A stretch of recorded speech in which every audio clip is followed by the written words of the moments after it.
السلام علیکم ورحمۃ اللہ وبرکاتہ. نحمده ونصلی علی رسوله الکریم. اما بعد فاعوذ باللہ من الشیطان الرجیم. بسم اللہ الرحمن الرحیم. رب اشرح لی صدری ویسر لی امری واحلل عقدۃ من لسانی یفقہوا قولی. يا أيها الذين آمنوا إذا نودي للصلاة من يوم الجمعة فاسعوا إلى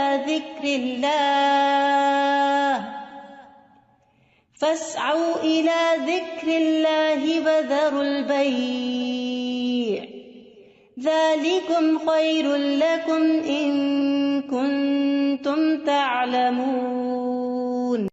کہ ایمان والوں کے لیے جمعہ کی اذان کے بعد کسی بھی اور قسم کی مشغولیت اختیار کرنا درست نہیں، اور ہر عاقل بالغ کو جمعے کی نماز کے لیے دوڑ پڑنا چاہیے، کیونکہ جمعہ ہر مسلمان پر فرض ہے. نبی صلی اللہ علیہ وسلم نے فرمایا، جمعہ ہر مسلمان پر جماعت کے ساتھ لازماً فرض ہے. حق واجب کہا، سوائے 4 طرح کے لوگوں کے: غلام، مملوک، عورت، بچہ یا مریض. تو ایک ہو گیا غلام مملوک، دوسرا عورت، تیسرے بچہ اور چوتھے بیمار شخص. اسی طرح مسافر پر بھی جمعہ نہیں ہے، اور عورتیں گھر میں 4 رکعت نماز اپنی ظہر کی پڑھیں گی. گھر میں جمعہ نہیں ہوتا، جمعہ جمع ہو کر ہی ہوتا ہے، مسجد میں ہوتا ہے اور بڑی مسجد میں ہوتا ہے. عید کے دن جمعہ نہ پڑھنے کی رخصت ہے. ابو ہریرہ کہتے ہیں کہ رسول اللہ صلی اللہ علیہ وسلم نے فرمایا، تمہارے آج کے دن میں 2 عیدیں جمع ہو گئی ہیں، پس جو چاہے تو اس کے لیے یہ نماز عید جمعہ سے کافی ہوگی. جمعہ نہ بھی پڑھے تو ٹھیک ہے، عید کا پڑھنا لازم ہے، اور ہم تو جمعہ پڑھیں گے. یعنی آپ نے پسند کیا کہ جمعہ پڑھیں، لیکن جو نہ پڑھنا چاہے، ظہر پڑھنا چاہے تو وہ بھی ٹھیک ہے. وہب بن کیسان سے مروی ہے، انہوں نے بیان کیا کہ ابن زبیر رضی اللہ عنہما کے دور میں جمعہ اور عید اکٹھے ہو گئے تو انہوں نے عید کے لیے نکلنے میں دیر کر دی، حتیٰ کہ دن کافی اونچا ہو گیا. پھر وہ نکلے، خطبہ دیا اور بہت لمبا خطبہ دیا، پھر اترے اور عید کی نماز پڑھائی، اور اس دن لوگوں کو جمعہ نہیں پڑھایا. یہ بات ابن عباس سے ذکر کی گئی تو انہوں نے فرمایا انہوں نے سنت پر عمل کیا. یعنی کہ باقی حدیثوں میں بہت سی چیزیں مماثلت ہیں، جو ایک ایک چیز کسی اور حدیث میں الگ سے بھی ملتی ہے. جو شخص جمعہ کے دن غسل کرے، جس قدر ممکن ہو پاکیزگی حاصل کرے، اور اپنے تیل میں سے تیل لگائے یا اپنے گھر کی خوشبو میں سے خوشبو لگائے. پھر اسی طرح مسجد کی طرف جلدی نکلنا چاہیے، کیونکہ جب امام نکل آتا ہے تو پھر اس کے بعد فرشتے نام لکھنے بند کر دیتے ہیں. پھر کثرت سے درود پڑھنا. رسول اللہ صلی اللہ علیہ وسلم نے فرمایا، جمعے کے دن اور جمعے کی رات کو، یعنی رات سے ہی شروع ہو جائے. کل کسی نے سوال کیا تھا کہ جمعے کی رات کا کوئی خاص عمل کیا ہے، تو وہ درود شریف پڑھنا ہے. تو جمعے کی رات کو کثرت سے مجھ پر درود پڑھا کرو، پس جو آدمی مجھ پر 1 دفعہ درود بھیجے گا، اللہ اس پر 10 رحمتیں نازل کرے گا. اوس بن اوس روایت کرتے ہیں کہ رسول اللہ صلی اللہ علیہ وسلم نے فرمایا، بے شک تمہارے افضل دنوں میں سے جمعے کا دن ہے. اسی دن آدم علیہ السلام پیدا کیے گئے، اسی دن ان کی روح قبض کی گئی، اسی دن سور پھونکا جائے گا، اسی دن لوگ بے ہوش ہوں گے. اس لیے اس دن مجھ پر کثرت سے درود بھیجا کرو، کیونکہ درود مجھ پر پیش کیا جاتا ہے. یعنی یہ ایک اسپیشل ڈے ہے، اور اس میں اسپیشل کرنے کا کام کیا ہے کہ رسول اللہ صلی اللہ علیہ وسلم کو درود کا تحفہ بھیجا جائے. پھر سورۃ الکہف پڑھنا. نبی صلی اللہ علیہ وسلم نے فرمایا، جو جمعہ کے دن، رات کی بات نہیں، دن کی بات، من قرأ سورۃ الکہف فی یوم الجمعۃ، تو اس کے لیے دوسرے جمعے تک نور روشن رہتا ہے. اور پھر کیا کرو، وذروا البیع، خرید و فروخت چھوڑ دو. ذالکم خیر لکم، یہ تمہارے لیے زیادہ بہتر ہے، ان کنتم تعلمون، اگر تم علم رکھتے ہو، جانتے ہو. یعنی اللہ نے جمعے کی نماز کے وقت خرید و فروخت سے منع کر دیا، اور اس کو ان لوگوں پر حرام قرار دیا جن کو مخاطب کیا گیا کہ ان پہ جمعہ فرض ہے. یعنی یا ایھا الذین آمنوا سے شروع ہو کے اینڈ تک ایک کرنے کا کام بتایا گیا اور دوسرا چھوڑنے کا کام. اور وہ کیا ہے؟ پڑھنا فرض ہے، ایسے تجارت چھوڑنا فرض ہے. ٹھیک ہے.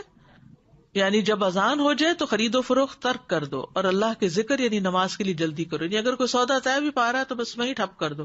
آپ نے یہ ایکسپیرینس کیا ہوگا سعودی عرب میں کہ بعض اوقات یہ ہوتا ہے کہ صرف پیسے دینے والے رہ جاتے ہیں. آپ نے ساری چیز بھاؤ کر لیا, چیز لے لی, پیک کر لی, رکھ لی, اور ابھی پیسے دینے ادھر سے اذان ہوئی, وہ کہتے بس چھوڑ دو, چیز بھی چھوڑ دو, نہیں چاہیے پیسے, نکل پڑتے ہیں. یعنی جو بہت پرٹیکولر ہے, یعنی اس درجے کا حکم ہے کہ اس وقت کام چھوڑ دو.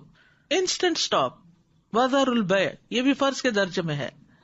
تو اسی وجہ سے علماء کا اتفاق ہے کہ دوسری اذان کے بعد خرید و فروخت حرام ہے. اصل میں یہاں تو ہمارے ہاں مسجدوں میں ایک ہی اذان ہوتی ہے, لیکن جیسے اگر سعودی عرب میں آپ نے کبھی حرم میں جمعہ پڑھا ہو تو آپ نے دیکھا ہوگا کہ وہ ایک اذان ذرا آدھا گھنٹہ یا کچھ پہلے دے دیتے, وہ صرف ایک انفارم کرنے کے لیے کہ لوگ تیاری شروع کر دیں. لیکن جو ہی پھر امام بیٹھتا ہے اور اذان شروع ہوتی ہے تو اس کے بعد پھر کوئی خرید و فروخت نہیں, امیڈیٹ پہلے والی ہے. اس میں یہ کہ بعض علماء کا خیال ہے کہ یہ زوال کے بعد سے نماز جمعہ کے فارغ ہونے تک ہے, یعنی جو ہی سورج ڈھل جائے تو شروع ہو جاتا ہے خرید و فروخت بند. کچھ کہتے ہیں خطبے کی اذان سے نماز تک ہے. بہرحال جمعہ کے دن خرید و فروخت یعنی صبح میں کر سکتے ہیں, اس کے بعد بھی کر سکتے ہیں, لیکن اس پیریڈ میں نہیں کر سکتے. تو احتیاط یہی ہے کہ زوال کے بعد سے روک دیا جائے. بعض اوقات یہ ہوتا ہے کہ خرید و فروخت تو نہیں ہوتی لیکن جاب ہوتی ہے. بعض اوقات یہ ہے کہ کچھ لوگ یہ کرتے ہیں کہ اچھا ابھی تو اذان ہی ہوئی ہوگی, ابھی تو خطبہ چل رہا ہوگا, ہم نماز میں جا کے شامل ہو جائیں گے. تو نہیں, اذان کا وقت جو ہے وہ جمعہ شروع ہونے کا وقت ہے, اس میں پھر باقی کام چھوڑ دینے چاہیے. الا یہ کہ انسان پارک کر رہا ہے یا رش ہے یا راستے میں کوئی رکاوٹ آ گئی ہے, وہ الگ بات ہے. ذالکم خیر لکم ان کنتم تعلمون, یہ تمہارے حق میں بہتر ہے, یعنی خرید و فروخت چھوڑنا بہتر ہے اگر تم جانتے ہو. یعنی نماز پڑھنا زیادہ بہتر عمل ہے. اور اس لیے کہ اگر تم نے وقت پہ نماز نہ پڑھی وہ تو فوت ہو جائے گی, لیکن اگر تم نے تجارت چھوڑ دی اس وقت تو وہ تو بعد میں بھی ہو سکتی ہے, اس کا کوئی وقت مقرر تو نہیں ہے, وہ تو کسی وقت بھی ہو سکتی ہے. ایک تو یہ استاذہ جی کہ سورۃ الکہف کے بھی جیسے آپ نے بتایا, تو سورۃ الکہف کے لیے بھی کیا کچھ وقت مقید ہے؟ کچھ لوگ اس کو کہتے ہیں کہ it has to be before عصر. نہیں, مغرب سے پہلے تک پورا دن کا پورا دن, درود کے لیے بھی پورا دن. ٹھیک ہے, مغرب پہ وہ دن کا اختتام ہوتا ہے. ٹھیک ہے. ہے. اور دوسرا یہ جو جمعے کی بات آئی کہ وذر البیع, اب فار انسٹنس اب ڈپینڈ کرتا ہے نا, نیت والی بات ہے کہ اگر آپ نے جمعہ اٹینڈ کرنے کی نیت کی ہوئی ہے تو پھر آپ کا ہوگا. اب جیسے فار انسٹنس ہم یہاں ہوتے ہیں اور اگر کسی وقت ہم, عورتوں پر تو فرض ہی نہیں ہے نا, جی, لیکن اگر ارادہ کیا ہوا ہے تو پھر اس وقت انسان سب چھوڑ کے چلا جائے. ٹھیک, جزاک اللہ خیر. ایک یہ سوال ہے کہ جب ہم فرائیڈے کی مارننگ اور نائٹ کہتے ہیں تو کیا وہ نائٹ جمعرات کی مغرب کے بعد شروع ہوتی ہے؟ جی صحیح. جی, دوسرا یہ ہے کہ اگر ہم آئے ہیں جمعے کی نماز کے لیے اور کسی وجہ سے ٹریفک میں پھنس گئے, خطبہ ہو گیا, تو اس کے بعد کیا ہم صرف 2 فرض ہی پڑھیں گے کہ پوری نماز پڑھیں گے؟ اچھا سوال ہے. اس پہ یہ ہے کہ بعض علماء کہتے ہیں کہ اگر کوئی دوسری رکعت کی رکوع میں شامل ہو گیا تو اس کا جمعہ ہو گیا. امام ابو حنیفہ کا قول یہ ہے کہ اگر اس نے سلام بھی پا لیا تو اس کا جمعہ ہو گیا, کیونکہ وہ بھی نماز کا حصہ ہے. حتیٰ کہ وہ یہ کہتے ہیں کہ اگر امام سجدہ سہو کر رہا ہے تو بھی جمعہ ہو جائے گا, یعنی پا لے گا. اگر کسی مجبوری کی وجہ سے کوئی سویا رہ گیا, کوئی کسی وجہ سے تاخیر ہو گئی تو جمعہ اس کو مل جائے گا. لیکن بہت سے علماء یہ کہتے ہیں کہ خطبہ بھی ضروری ہے کیونکہ یہ جمعے کا حصہ ہے, اور وہ یہ کہتے ہیں کہ اگر خطبہ نہیں اور جمعے میں شریک ہو گئے ہیں جیسے پہلی رکعت یا دوسری رکعت میں بھی, تو اس صورت میں پھر ظہر کی نماز یعنی امام جب سلام پھیر لے تو 2 رکعت پڑھنے کی بجائے 4 پوری کر لے. جزاک اللہ خیر. السلام علیکم. سورہ کہف کے بارے میں معلوم کرنا ہے. جیسے ہم پڑھتے ہیں, اب میرے بچے سے چھوٹے ہیں, میں ان کو عادت ڈالی ہے کافی سالوں سے, تو وہ صرف پہلی 10 آیتیں پڑھ لیتے ہیں. کہ ایسا کرنا صحیح ہے؟ پہلی 10 آیتوں کی فضیلت ہے, لیکن جمعے کے دن ساری پڑھنے کی ضرورت ہے. تو ایسا ایسا جو بڑے ہوتے جائیں اس کو بڑھاتے جائیں حتیٰ کہ پوری پہ آ جائیں. اچھا. نبی صلی اللہ علیہ وسلم نے سب سے پہلا جمعہ جو تھا وہ مسجد قباء میں قائم کیا تھا. اس کے بعد ہجرت سے پہلے جو جمعہ ہوا تھا مدینہ میں, وہ اسد بن زرارہ نے مدینہ سے 1 میل دور قائم کیا تھا. اسد بن زرارہ نے, یہ نبی صلی اللہ علیہ وسلم کی آمد سے پہلے. اسی لیے ایک صحابی تھے تو وہ جب نماز پڑھ چکتے تھے تو کہا کرتے تھے رحم اللہ ابو امامہ, اللہ ابو امامہ پہ رحم کرے. تو پوچھا کہ کون ہے وہ؟ تو کہا گیا کہ اسد بن زرارہ، کہ جنہوں نے سب سے پہلے مدینہ میں جمعہ قائم کیا تھا، یا مدینہ سے 1 میل دور.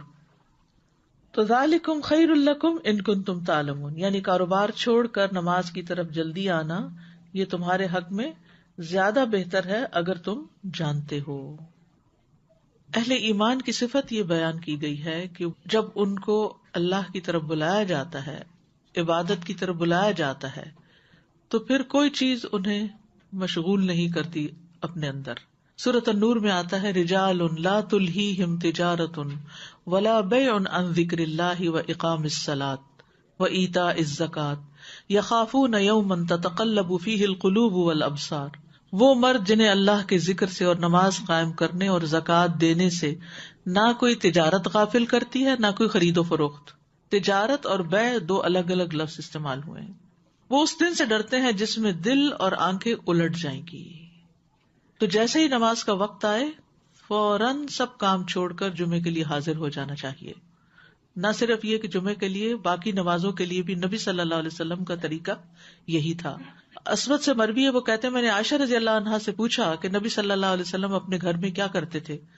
انہوں نے کہا آپ اپنے گھر کے کام کاج یعنی گھر والوں کی خدمت میں ہوتے تھے. جب نماز کا وقت ہوتا تو سب کچھ چھوڑ کر مسجد چلے جاتے تھے، کام چھوڑ دیتے تھے. تو بات یہ ہے کہ انسان بیک وقت 2 تقاضوں کے بیچ میں ہوتا ہے، 2 چیزوں کے بیچ میں. ایک طرف اس کی دنیا ہوتی ہے، ایک طرف اس کا دین ہوتا ہے. بہت سے لوگ یا صرف دنیا کے ہو جاتے ہیں یا صرف دین کے ہو جاتے ہیں، جبکہ ان دونوں میں بیلنس قائم کرنا ضروری ہوتا ہے. اور یہ پرفیکٹ بیلنس سورۃ الجمعہ میں نظر آتا ہے کہ یہاں پر نماز کے لیے بلایا گیا، حاضر ہو جاؤ. اور پھر اگلی آیت میں فرمایا فَإِذَا قُضِيَتِ الصَّلَاةُ فَانتَشِرُوا فِي الْأَرْضِ. نماز پڑھ لی، عبادت ہو گئی، اجتماعیت ہو گئی، اب زمین میں پھیل جاؤ اور اللہ کا فضل تلاش کرو اور اللہ کا ذکر کثرت سے کرتے رہو تاکہ تم فلاح پاؤ. تو اس سے کیا پتہ چلتا ہے کہ دونوں چیزیں ضروری ہیں، دونوں ہی عبادت کی مختلف قسمیں ہیں. اس کے لیے تقسیم اوقات کی ضرورت ہے، ٹائم مینجمنٹ کی ضرورت ہے. کچھ وقت عبادت کے لیے اور کچھ وقت کام کاج کے لیے. جب اللہ سبحانہ و تعالیٰ اس سے عبادت کا تقاضا کرے تو وہ عبادت کے لیے دوڑ پڑے، اور جب اس کی ضروریات اس کو دنیا کی طرف بلائیں تو اپنے کام کاج اور معاش کی طرف دوڑ پڑے. اسی طرح جب دین کی خدمت کے لیے بلایا جائے، دین کے پڑھنے پڑھانے کا وقت ہو تو انسان اس کی طرف دوڑ پڑے. اور جب بچے اور شوہر اور گھر والے ہمارے محتاج ہوں کھانے پینے کی اور ضروریات پوری کرنے کے، تو ان ضروریات کو بھی عبادت سمجھ کر پورا کیا جائے. تو اس طرح ایک حسین امتزاج قائم ہو جاتا ہے دین اور دنیا کے درمیان. یعنی نہ تو ہمارے سے یہ تقاضا کیا گیا کہ ہم دنیا چھوڑ دیں اور راہب بن جائیں، اور نہ ہی ہم سے یہ کہا گیا ہے کہ ہم سارے کا سارا وقت صرف عبادت میں ہی گزارے.